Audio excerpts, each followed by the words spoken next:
Chapitre 19. Lorsque Jésus eut achevé ses discours, il partit de la Galilée et se rendit aux confins de la Judée, au-delà du Jourdain. De grandes foules le suivirent, et là, il les guérit.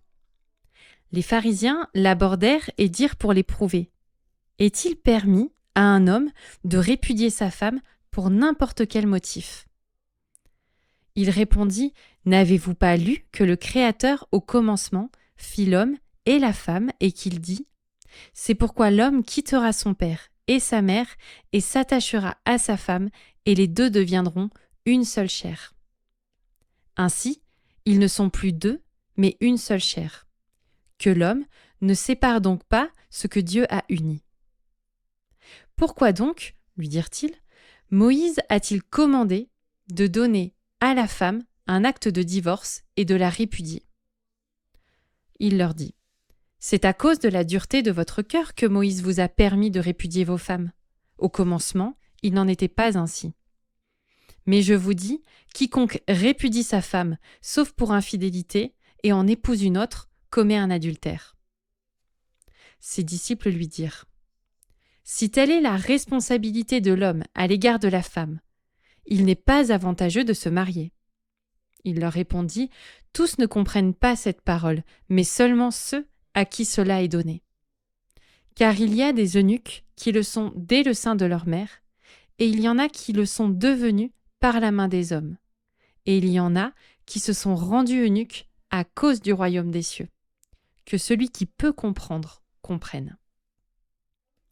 Alors, des gens lui amenèrent des petits enfants, afin qu'il leur impose les mains et prie pour eux. Mais les disciples leur firent des reproches. Et Jésus dit : laissez les petits enfants et ne les empêchez pas de venir à moi, car le royaume des cieux est pour leurs pareils. Il leur imposa les mains et partit de là. Alors un homme s'approcha et dit à Jésus : Maître, que dois-je faire de bon pour avoir la vie éternelle ? Il lui répondit : pourquoi m'interroges-tu sur ce qui est bon ? Un seul est bon. Si tu veux entrer dans la vie, observe les commandements. Lesquels ? Lui dit-il. Et Jésus répondit : tu ne commettras pas de meurtre, tu ne commettras pas d'adultère, tu ne diras pas de faux témoignages, tu ne commettras pas de vol. Honore ton père et ta mère, et tu aimeras ton prochain comme toi-même. Le jeune homme lui dit : j'ai gardé tout cela. Que me manque-t-il encore ? Jésus lui dit : si tu veux être parfait, va, vends ce que tu possèdes, donne-le aux pauvres, et tu auras un trésor dans les cieux. Puis viens et suis-moi.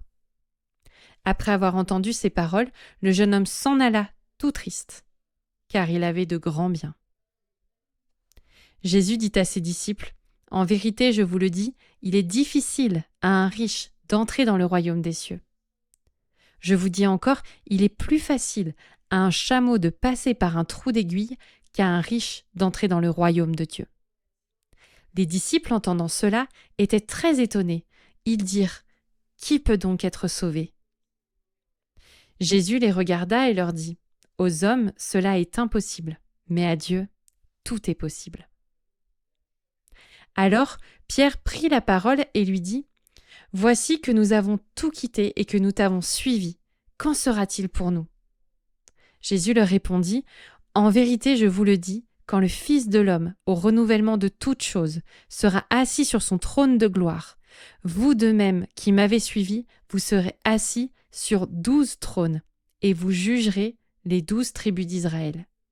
Et quiconque aura quitté, à cause de mon nom, maison, frères, sœurs, père, mère, femme, enfants ou terre, recevra beaucoup plus et héritera la vie éternelle.